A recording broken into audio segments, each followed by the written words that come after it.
Have you ever silenced your dreams just because you feared someone might laugh? Have you ever buried your true self beneath the mask, terrified of what they'd think if they saw the real you? If so, you're not weak, you're human. But it's time to rise, because your life is too valuable to be lived in the shadow of judgment. We are born free, but somewhere along the way, we learned fear. Not the fear of danger but the fear of opinions, the fear of whispers, the fear of raised eyebrows and silent stares. This invisible prison where we second-guess our every move, where we water down our personality, where we abandon our voice is built brick by brick with the words of others and the chains of our own doubt.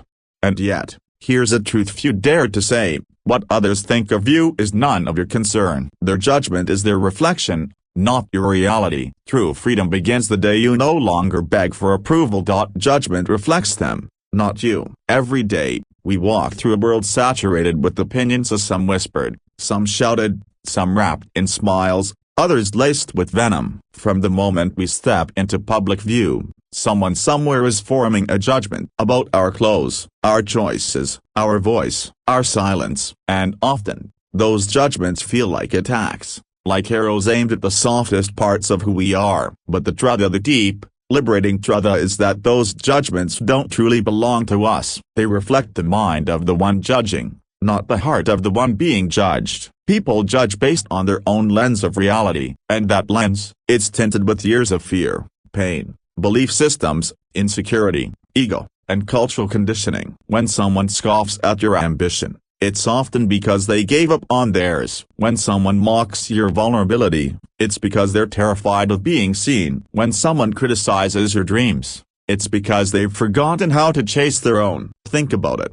When a person is secure, peaceful, and aligned within themselves, they don't feel the need to tear others down. Judgment is often a projection, a way for the insecure to feel powerful, for the broken to feel whole, for the lost to feel momentarily found. But it never lasts, because it never came from a place of truth. When you begin to understand this, something inside you shifts. You stop personalizing every side glance, every unkind comment, every disapproving look. You stop bending yourself to fit into the shrinking boxes that other people design. You start to breathe, to stand taller, to walk your path with a quiet defiance, because you realize their judgment is not about you. It never was. Imagine two people watching a woman speak on stage. One sees confidence, the other sees arrogance. What changed? Not the woman, only the perspective of the viewer. That's the power of perception. And perception is always a reflection of the perceiver, not the subject. Judgment, at its core, is a shortcut. It's easier to reduce someone to a label than to understand their complexity. Easier to criticize than to empathize. So when people judge you, remember they're not seeing you. They're seeing their own story projected onto you. Their own fears, their own shame, their own limitations. This doesn't mean you're perfect. It doesn't mean you're above feedback or incapable of error. But there's a difference between honest reflection and toxic judgment. One invites growth, the other demands conformity. One holds space for truth, the other silences it. The people who judge you most often are those most disconnected from themselves. Because when you live disconnected, other people's authenticity feels like a threat. Your courage reminds them of their fear. Your voice reminds them of their silence. Your joy reminds them of what they lost. Let's be honest, the judgment is a defense mechanism. When someone sees you doing what they were too afraid to try, they lash out. When someone sees you breaking patterns they were too conditioned to question, they resist. When someone sees you choosing peace in a world that feeds on chaos, they mock it. But none of that is about you. It's about their discomfort with your freedom. Here's the paradox: the freer you become, the more judgment you may attract. Not because you're wrong, but because you're becoming what others have not yet allowed themselves to be. And that triggers them. It confronts their denial. It shakes their illusions. And that can feel unbearably, so they lash out, not to hurt you, but to protect the identity they've built. Your power lies in not reacting, in not shrinking, in not editing yourself just to make someone else comfortable. Let them feel what they feel. Let them wrestle with their own mirror. You're not here to heal everyone's wounds with your silence. You're here to live your truth out loud. The moment you realize judgment says more about them than it ever will about you, you stop internalizing it. You start using it as a compass and not a punishment. When people react strongly to your presence, it's often because your presence reveals something unresolved in theirs. That's not your burden to carry. We're not responsible for the stories others write about us in their minds. We're responsible for our integrity, our courage, our alignment. That's it. People will misunderstand you. People will mislabel you. People will speak with confidence about things they've never experienced. Let them. Their judgment is their lens. Your truth is your path. Think of judgment like a mirror covered in dirt. What people say about you reveals more about the state of their mirror than the clarity of your reflection. The dirtier their perception, the less accurate their conclusions. So why base your self-worth on someone else's blurry image? There is deep power in choosing not to react, in standing steady as waves of opinion crash around you, in remaining rooted while others try to uproot you with words. That kind of stillness is not apathy, it's mastery. Because when you understand judgment for what it is, a reflection, not a reality, you become immune to its poison. You don't need to defend yourself. You don't need to convince them. You don't need to prove anything. You just continue. Calm, steady, clear. This doesn't mean you don't feel the sting. It means you don't let the sting decide your worth. It doesn't mean you don't hear the noise. It means you refuse to dance to its rhythm. It doesn't mean you won't face rejection. It means you stop rejecting yourself because of it. Most people don't judge you based on who you are, they judge you based on who they assume you are. And assumptions are rooted in ignorance, not truth. Let them assume. Let them misunderstand. Let them project. That's their path to walk. Your job is to walk yours with grace, with self-trust, with an inner knowing that cannot be shaken by opinions. Because you've seen what's inside you. You've tasted your own growth. You've walked through your own fire. And no outside voice can rewrite the story you've earned. Judgment will always exist. That's the nature of humanity. But your freedom exists in how you respond to it. Will you shrink, bend, apologize for your existence, or will you rise, speak, and honor the path that calls you? Don't hand your self-worth over to people who haven't earned the right to shape it. Don't let temporary critics determine your permanent identity. Don't let the smallness of others limit the vastness of your spirit. Your truth will make people uncomfortable. Your strength will trigger the insecure. Your joy will annoy the bitter. That's not your fault. That's your light doing its job. Keep shining, because when you stop internalizing judgment, you start liberating others too. You show them what freedom looks like. You give them permission to drop their masks. You become a mirror not of judgment, but of possibility. And that a broken bar that is power beyond measure. Peace comes from authenticity, not approval. There comes a moment in every life where a choice must be made.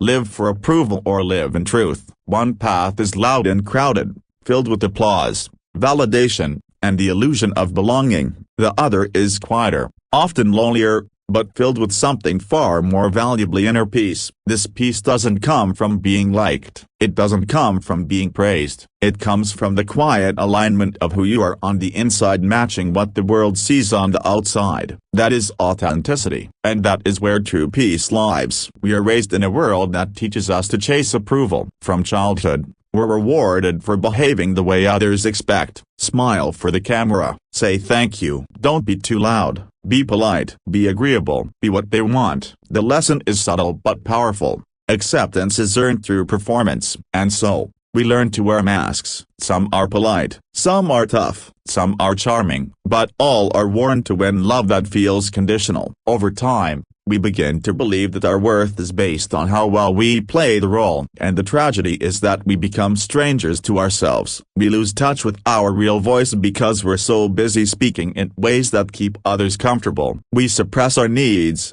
deny our feelings, and chase applause like it's oxygen. But deep down, something aches. Because even when the crowd claps, we feel hollow. Even when we're praised, we feel unseen. That's the cost of living for approval. There is no peace in pretending. Pretending demands constant energy. You have to remember who you're supposed to be in every room. You filter every word. You question every instinct. You live in fear not of being hurt, but of being exposed. And that fear becomes a prison. No matter how much praise you get, it never fills the void, because approval, when it's aimed at your mask, never reaches your soul. Authenticity, on the other hand, is dangerous but liberating. It requires courage, because it means showing up without guarantees. It means being honest when honesty risks rejection. It means choosing yourself, even when others disapprove. But it also means freedom. It means exhaling for the first time in years. It means walking into a room and not scanning for approval, but standing tall in your truth. People often think that being authentic means you'll be lonely, but the deeper truth is this: being fake will guarantee loneliness, because when you're not being yourself, even if people like you, they don't actually like you. They like the role you play, the version you perform. And that kind of love is terrifying, because it can disappear the moment you drop the act. Authentic living doesn't mean you're perfect. It means you're consistent. Your words match your values. Your smile matches your spirit. Your no means no, and your yes is sincere. You don't twist to fit in. You don't agree to avoid conflict. You don't sacrifice your peace just to avoid judgment. You walk in truth, and that truth becomes your peace. Think of the times you've felt most at ease, not happy, not excited, but truly at peace. I guarantee those moments weren't about applause. They were about presence. You were real, unfiltered, honest. Maybe it was a moment alone. Maybe it was with someone who saw you fully and loved you anyway. That's the magic of authenticity. It doesn't scream. It doesn't perform. It just is. And in its quiet presence, there is rest. When you start living authentically, some people will leave. That's not failure. That's alignment. Because the people who love your mask were never meant for your truth. And yes, that shedding process is painful. But what remains of what's real is pure gold. Authentic relationships, authentic work, authentic self-worth. These are the foundations of peace. Approval is a moving target. What they love today, they'll criticize tomorrow. What gets applause in one room is mocked in the next. Chasing approval is like drinking salt water up. It looks like relief, but only deepens your thirst. You don't need everyone to agree with you. You don't need everyone to like you. You need to like yourself when the world is silent. Authenticity creates boundaries, because when you're true to yourself, you naturally stop tolerating what doesn't align. You stop accepting crumbs when you know you deserve a seat at the table. You stop explaining yourself to people committed to misunderstanding you. That's the beauty of authenticity. Yeah, it simplifies your life. You stop negotiating your worth. You stop editing your soul. You start living with clarity. There is a myth that approval equals safety. That if we can just make everyone like us, we'll never be alone, never be hurt, never be rejected. But the opposite is true. Approval is unstable. It can be bought. It can be lost. It can turn on you the moment you stop performing. But authenticity, that's a solid foundation. It may not shield you from rejection, but it will protect your integrity. And in the long run, that's the only safety that matters. Peace doesn't come from pleasing others. It comes from not betraying yourself. Every time you say yes when you mean no, every time you laugh when you want to cry, every time you pretend to agree just to avoid discomfort, you chip away at your inner peace. But every time you honor your truth, even in small ways, you reclaim that peace. You start to feel whole. You start to feel real. Authenticity is not about being loud. It's not about forcing your truth on others. It's about being rooted, centered, knowing who you are, and no longer needing the world to confirm it. That kind of self-trust is rare and powerful, because once you trust yourself, you no longer fear their disapproval. You know that peace isn't something they can give you. It's something you've already built within. To live authentically, you must let go of roles, let go of personas, let go of the image you've spent years perfecting. And yes, that's terrifying, because that image got you through hard times. It kept you safe. It earned you praise. But it's not who you are. And the longer you cling to it, the more distant you become from your real self. You don't find peace by becoming who others want. You find peace by becoming who you already are, beneath the noise, beneath the performance, beneath the fear. And when you meet that self, you'll realize she was never broken, never too much, never not enough. She was just buried under layers of approval seeking. Authenticity is a risk, but it's the only risk worth taking, because the reward is priceless. You get yourself back, you get your voice back, you get your life back, and that, more than applause, more than praise, more than popularity is what we're all truly searching for. Not to be admired, but to be at peace. You were not made to be a mirror for other people's expectations. You were made to reflect something deeper: your truth, your purpose, your soul. And when you live in alignment with that, peace becomes your natural state, not because life is perfect, but because you no longer live divided. There is a profound calm that comes from knowing you have nothing to hide, no script to memorize, no version to uphold, just your real, raw, beautiful self walking through the world with open hands and a quiet strength. That is peace, and it cannot be bought with approval. It can only be earned through authenticity. So let the world have its opinions. Let the crowd cheer or turn away. Let them misunderstand. That's not your business. Your business is truth. Your business is alignment. Your business is peace. And that peace, it's yours the moment you stop performing. The moment you start living honestly. The moment you say, "This is who I am. I'm no longer afraid to be seen." Courage grows when you act despite fear. Fear is not the enemy. It is a signal, a sensation, a voice trying to keep you safe. But the tragedy is that many let this voice become their master. They believe that because they feel fear, they must obey it. That fear is a stopped sign, a final word, an absolute truth. But it is not. Fear is a threshold, not a wall. And courage is not the absence of fear, it is the decision to move anyway. It is the quiet whisper, not the roar, that says, "I will do this scared. I will not wait to feel brave. I will act because it matters." Everyone wants to feel courageous, to feel unshakable, to feel like nothing can stop them. But courage is not something you wait to feel. It is something you grow, action by action, choice by choice. It begins when you take the first trembling step into the unknown. When you show up to life without all the answers. When you speak, even when your voice shakes. When you risk failure, rejection, pain, and not because you enjoy suffering, but because your purpose is louder than your fear. Fear will never fully go away. It will always try to protect you from discomfort, from change, from exposure. But if you allow it to lead,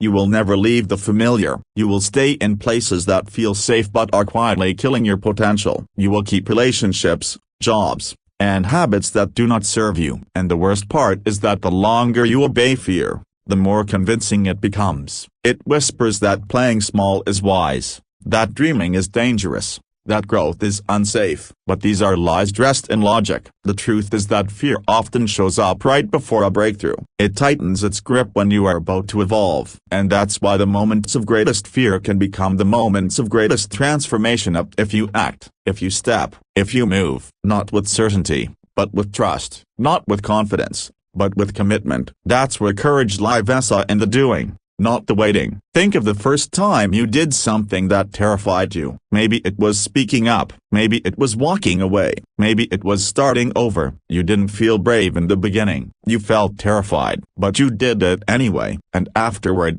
something changed. You felt stronger, not because the fear disappeared, but because you proved it wasn't in charge. That is how courage grows, not in comfort, but in confrontation. Courage is built in the small, daily decisions. It's saying no when you're expected to say yes. It's being honest when silence would be easier. It's staying true to your values when compromise is more convenient. These moments may seem insignificant, but they are where your character is forged. Every time you choose truth over fear, you reinforce your strength. Every time you act in alignment with your soul, even when it costs you comfort, you become more powerful. People often wait for the fear to leave before they start. They wait to feel ready. But readiness is not a feeling, it's a choice. You become ready by doing the thing you fear, by stepping into the arena, by putting your heart on the line. You do not need to feel brave to be brave. You just need to move. There's a voice inside you that knows what you're meant for. It's the same voice that feels restless in stillness,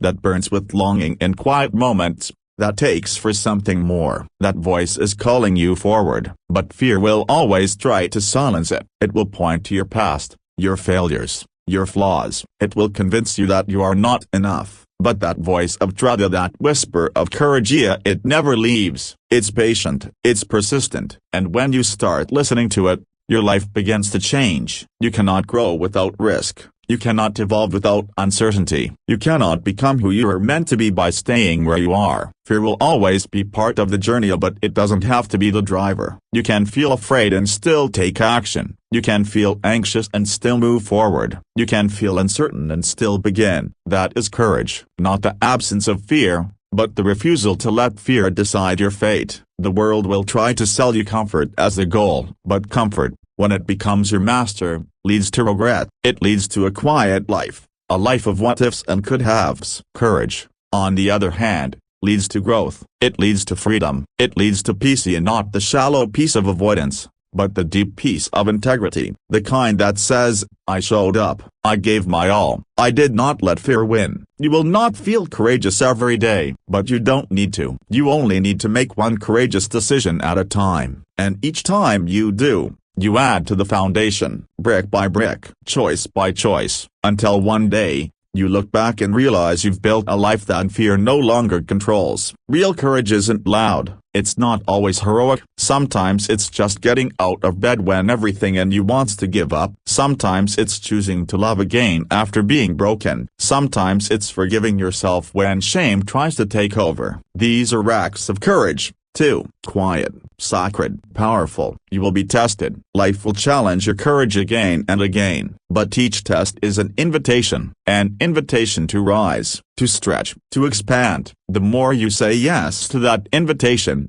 the more your capacity grows. You begin to realize that fear cannot hold you unless you let it, that you are stronger than you ever imagined, that your soul was built for the fire, not for the sidelines. Stop waiting to feel fearless. Start showing up anyway. Start speaking anyway. Start choosing anyway. The more you act despite fear, the more your courage multiplies, until eventually, the fear is still there, but it is quiet. It has lost its power, and in its place stands something fierce, something unwavering, something free. Courage doesn't come from inspiration. It comes from repetition, from doing the hard thing again and again, from failing and trying again, from being afraid and doing it anyway. That is how warriors are made, not in theory, but in practice. Every day, every step. You don't need the world's permission to be brave. You don't need the approval of others to act. You don't need certainty to move forward. All you need is a reason, a why, a truth that matters more than the fear. When that reason becomes clear,